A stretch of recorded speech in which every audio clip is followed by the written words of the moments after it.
Olá pessoal, sejam todos muito bem-vindos ao segundo episódio do Pod Arq.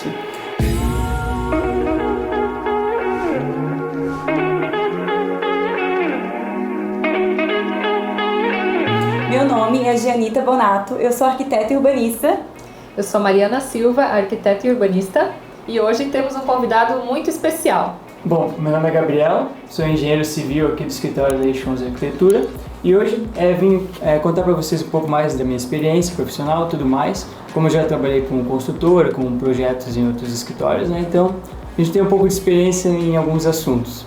Sim, e Gabriel, contribua um pouquinho mais sobre quais projetos você elabora. Tá, atualmente é projeto hidrossanitário, né? E os projetos estruturais, alguma coisa de projeto arquitetônico também, e também acompanhamento de obras, tudo mais, e toda a parte de burocracia entre prefeitura, registro de imóveis, até Receita Federal, completa toda essa área da engenharia, né? Então, bastante experiência. Gente, então, nesse segundo episódio nós vamos falar sobre reforma. Nós recebemos um comentário da pessoa querendo saber mais sobre custo de reforma e como que funciona uma reforma. E por causa disso que a gente escolheu esse tema. E esse tema é muito vasto e é um dos que nós mais escutamos no nosso dia a dia, as dúvidas sobre reforma e custo. Quais são os principais desafios de uma reforma? Então, quando o cliente ele chega até nós, né, a questão da reforma, um dos pontos que a gente mais observa no questionamento deles é: eu posso abrir as paredes, eu posso integrar os espaços? Porque muitas das construções são mais antigas, onde os espaços são mais fechados, tem paredes, então eles procuram muito a integração dos espaços, né? Ou também a questão de ampliar um segundo pavimento, fazer uma outra ampliação. Então tem que avaliar também a questão estrutural da casa que está sendo reformada. Perfeito. Uma reforma é sempre uma caixinha de surpresa, né? A gente nunca sabe o que está naquela casa e tudo mais, como é que foi feita, que ano que foi feita, tem a documentação de tal ano, mas às vezes a casa foi construída muito tempo antes. Então é sempre uma caixinha de surpresas.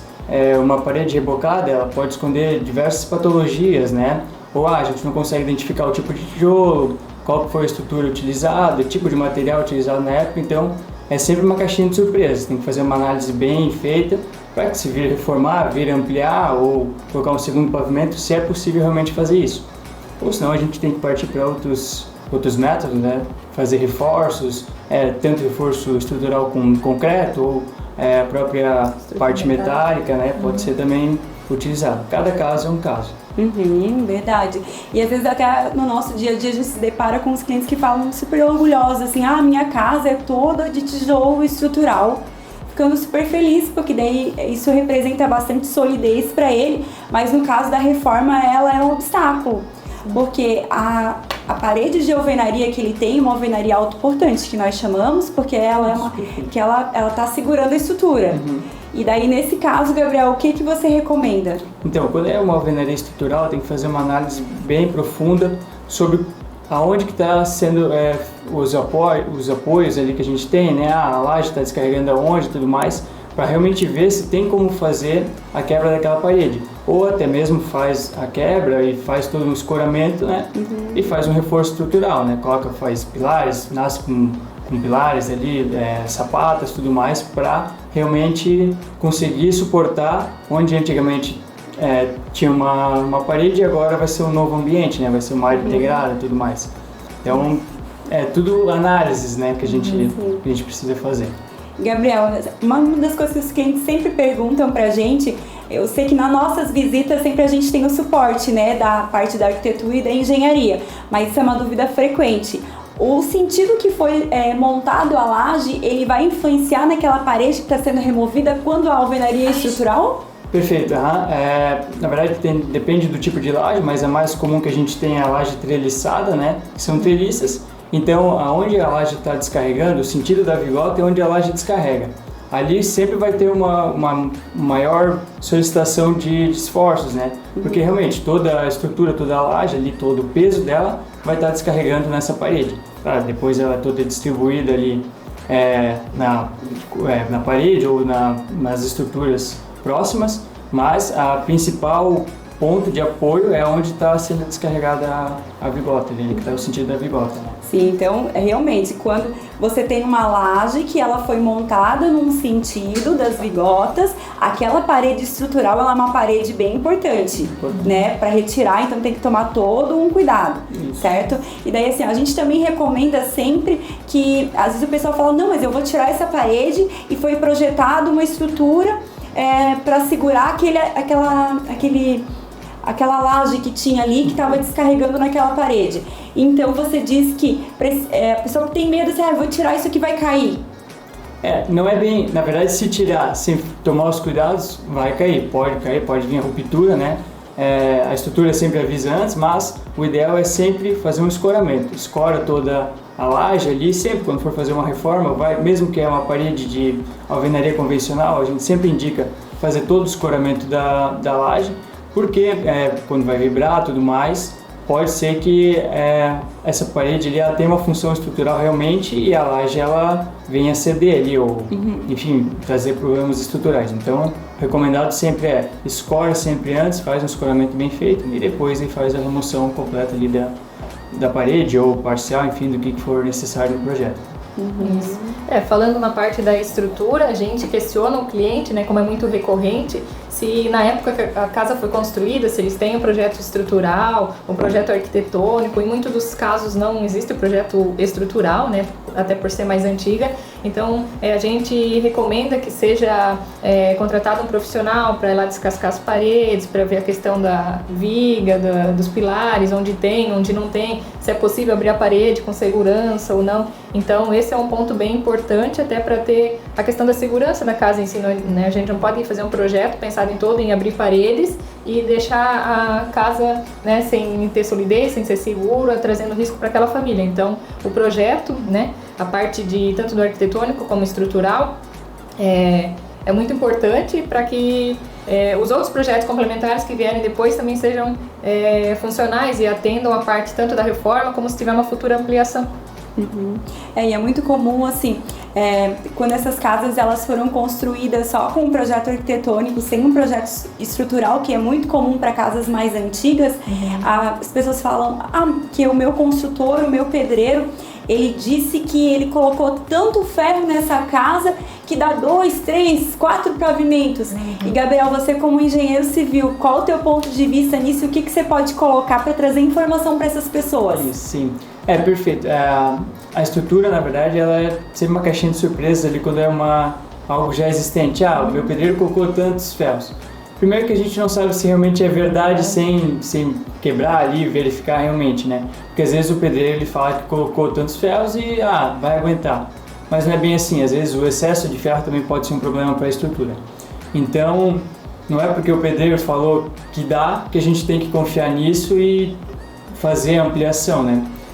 Porque coloca em risco não só a nossa profissão, mas também toda uma família, né? Porque uma casa nada mais é do que o lar das pessoas. Então imagina, você constrói o segundo pavimento ali, tá feliz, gastou dinheiro para fazer isso. Sem saber como é a estrutura. Sem saber como é que é a estrutura e daí começa a dar problemas, dá patologias, vai ser mais caro para fazer um reforço depois. E depois o retrabalho também. Então é isso, o retrabalho sempre é mais caro do que o fazer bem feito já no início, né? Mas é muito complicado confiar realmente no que foi feito no passado, até porque a tecnologia dos materiais ela vem avançando de tempos em tempos. Uma casa construída na década de 90, 80, ela tinha um tipo de material que era empregado, usava um tipo de areia, uma pedra de rio, coisa assim, e hoje já não é mais assim. Então, antigamente aguentava, mas as casas eram compartimentadas, que nem a Mariana comentou anteriormente, né? São vãos pequenos, são a casa mais enxuta e tudo mais, então você não tem tantos riscos assim, né? Riscos mais ou menos, né? Mas nesse sentido de problemas que você pode ter. Hoje não, hoje a gente quer ter uma área integrada ali de 5 metros de vão. Então, numa reforma é possível fazer isso? Tem que avaliar sempre se é realmente possível, né? Ou o pedreiro que nem comentou, construiu na década de 80 e falou que dava para construir 3 pavimentos em cima.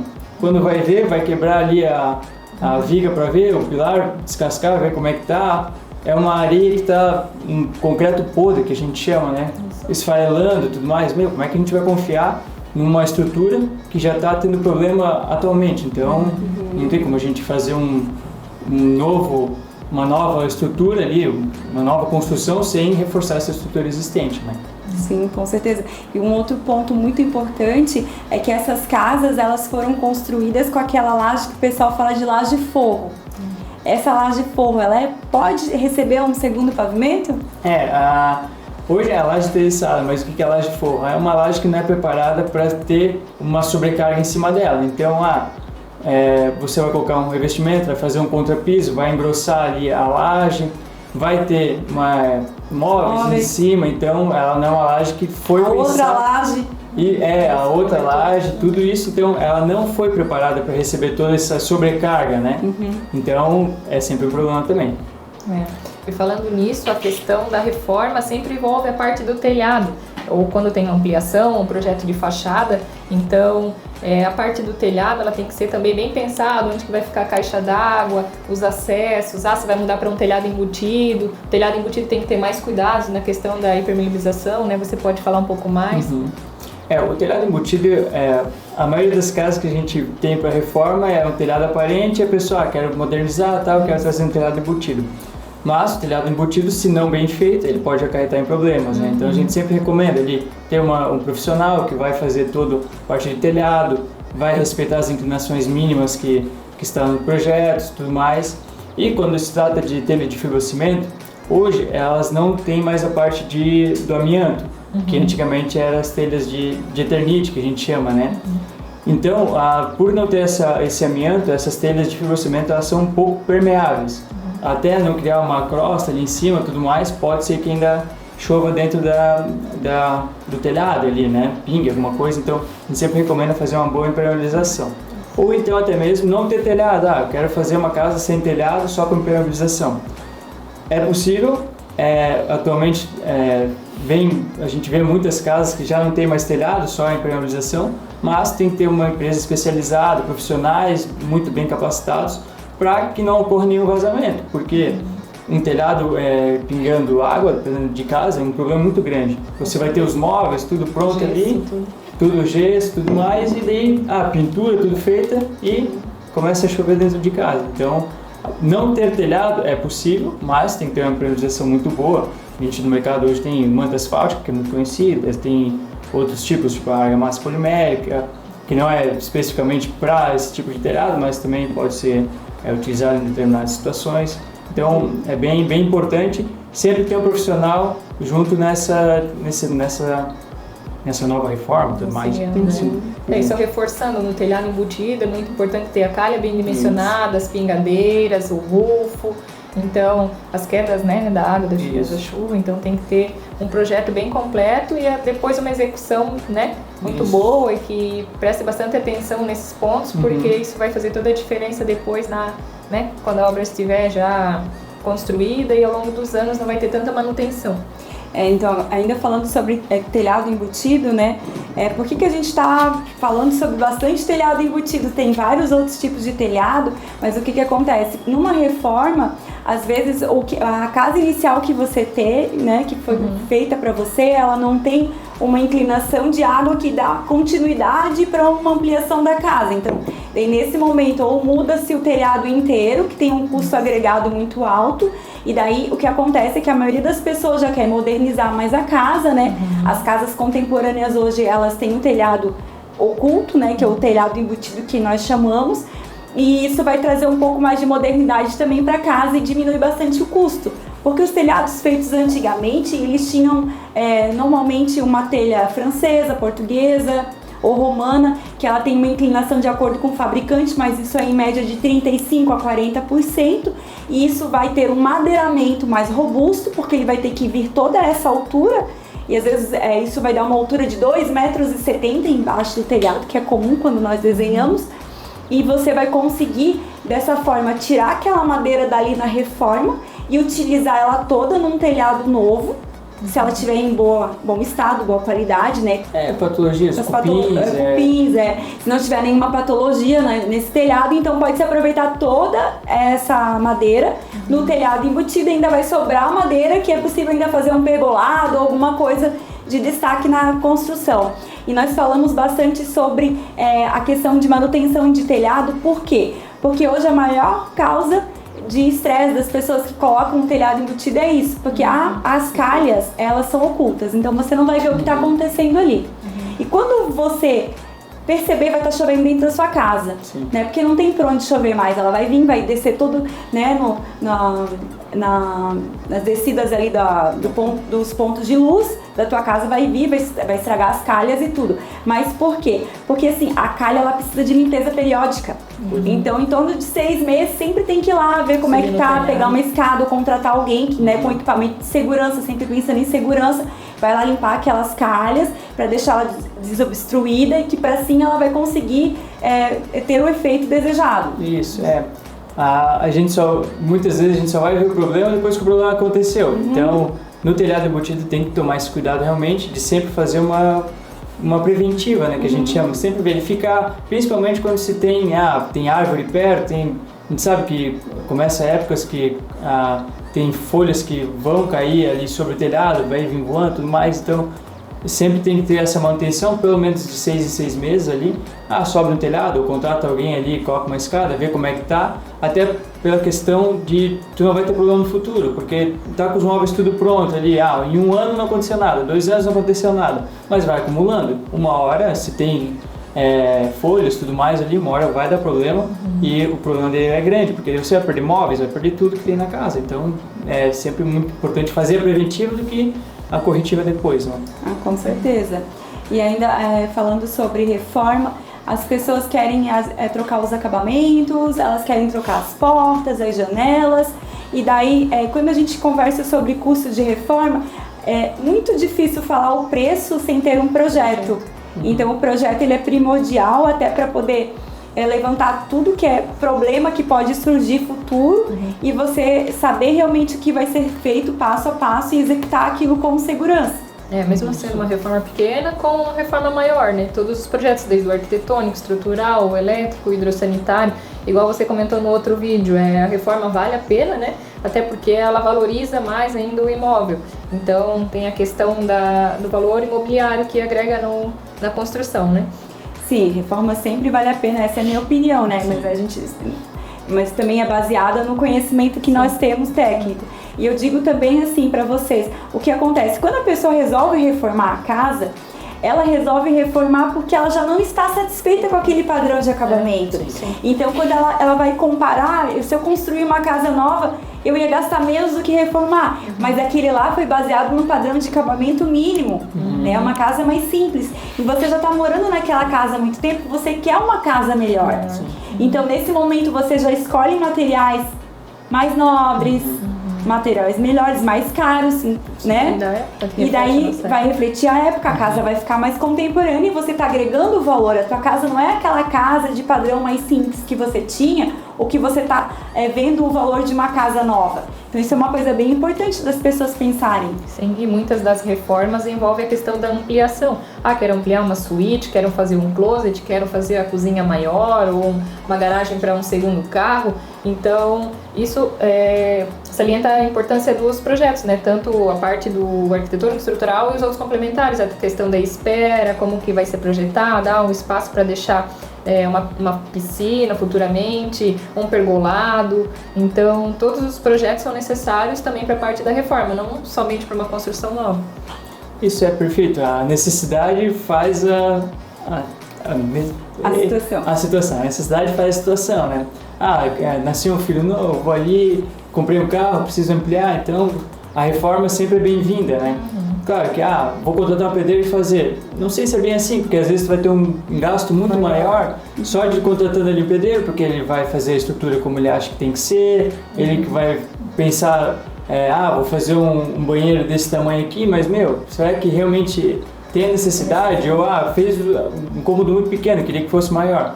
Quando a gente tem um projeto, a gente já consegue pensar em tudo, né? Em cima da necessidade daquele cliente. Isso, perfeito, sobre a necessidade ali. Então, vai caber uma cama de casal? Quero uma cama king. O quarto tem que comportar essa cama. Sim. Ou, o banheiro, quero ampliar um banheiro, quero colocar uma banheira. Esse banheiro precisa estar preparado para isso. É feito um novo layout e trazendo já funcionalidade para os espaços, né? Isso facilita depois se ele precisar de projeto de interiores, no caso, também. Querendo ou não, você falou sobre hidrossanitário também, né? Ó, no caso, uma reforma de um banheiro. Aí eu quero colocar uma banheira. Existem instalações necessárias que têm que ser previstas naquele ponto. E daí, assim, como que é esse desafio, Gabriel, num projeto, numa casa existente? Assim, a parte hidráulica é sempre complexa, porque, novamente, o que a gente tinha antigamente era um molde, conforme a gente vai se aperfeiçoando, as coisas vão melhorando. Então, 90% das vezes a gente precisa refazer toda a parte de instalação sanitária ou a hidráulica mesmo, né? Dessa casa. Vai ser um cômodo à parte, beleza? Dá pra gente puxar, fazer tudo por fora da casa, ou não, a casa já está construída ali em todo o terreno e a gente só quer reformar internamente. Então, às vezes tem que avaliar bem essa questão, porque o vaso hoje está aqui, mas eu quero mudar para lá, vou ter que quebrar todo o piso para fazer alteração na parte de esgoto e realmente ver como é que está essa instalação, porque se foi feita há um tempo atrás, tudo mais, como foi feita? Está ressecando tudo, qualquer coisa que a gente mexer nessa tubulação aqui, a gente vai começar a ter problema lá na frente, então sempre tem que ter essas avaliações, né? Então o projeto sempre já vai estar pensando nessa situação, né? E falando sobre custo agora, que foi o questionamento que nós recebemos no nosso primeiro podcast. É possível, será, estimar a reforma por metro quadrado se tiver uma metragem definida e tiver um projeto? Nós conseguimos estimar. Mas depois, em relação à troca de materiais, tudo isso é baseado no projeto também? Perfeito, o projeto ele vai mandar tudo, né? E também a questão de, trazendo para a minha área a parte de estrutura, a gente pensou na primeira reunião em fazer isso, mas chega lá no cliente, vou precisar fazer um reforço estrutural. Isso tudo é custos, a gente consegue ter uma prévia, mas durante a execução ele pode aparecer surpresas, né? Porque é uma reforma, a gente nunca sabe o que tem naquela construção existente, né? Então dá para prever, mas não vai ser algo certeiro ali que a gente vai conseguir dizer, vai custar isso aqui, só vai custar isso aqui ou vai custar até isso aqui. Então são variáveis que a gente pode ter no decorrer de todo o andamento ali da elaboração dos projetos e assim por diante, né? Então, de uma forma geral, a gente pode responder esse questionamento que a ampliação pode ser medida por metro quadrado, né? Eu vou reformar, eu vou ampliar 100 metros quadrados. Vou ampliar. Então, vai ser a metragem vezes o CUB. Né? O CUB de janeiro de 2024 ele está em R$ 2.752. Então, vai ser R$ 275 mil essa ampliação. O que mais que a pessoa tem que colocar? Tem que ter um caixa extra para eventualidades. E daí ela pode, mas eu também já gostaria de, nesse momento, eu tenho a minha casa, ela tem 50 metros. Por exemplo, eu quero trocar todos os revestimentos. Né? Você tem que fazer um cálculo, tanto da mão de obra, da remoção daquele material, que sempre é o ideal, tá? Porque a pessoa fala muito sobre, eu quero trocar meus revestimentos, eu vou colocar por cima. Né? Dependendo do material que é, por exemplo, um porcelanato por cima de um cerâmico. Primeiro, ele não pode estar oco por baixo, ele tem que estar bem colocado e também tem que ver a questão das portas, porque as portas já não vão mais bater na altura e assim por diante. Então, a pessoa tem que colocar todos esses custos na ponta do lápis para não haver surpresas. Isso, perfeito. Já tem que ter um caixa a mais, nunca pode trabalhar no limite por qualquer obra, na verdade, porque a gente sabe que no decorrer pode acontecer imprevistos ali que você vai precisar ter um caixa um pouco maior. Então, se você tem um valor X, não trabalha no limite dele, trabalha um pouco menos, e depois no final, eu quero colocar um acabamento melhor, tudo mais, então você vai direcionando os valores que você tem ali para cada parte da obra, né? E é isso, gente. Agradecemos a participação de vocês por terem nos acompanhado e desejamos que vocês contribuam aqui com o nosso canal, que coloquem seus questionamentos, suas dúvidas, o que vocês querem saber sobre arquitetura, sobre engenharia, sobre construção. E nós estamos aí. Hoje a gente trouxe o Gabriel E agradecemos muito a tua participação, Gabriel. Obrigado. E muito obrigada.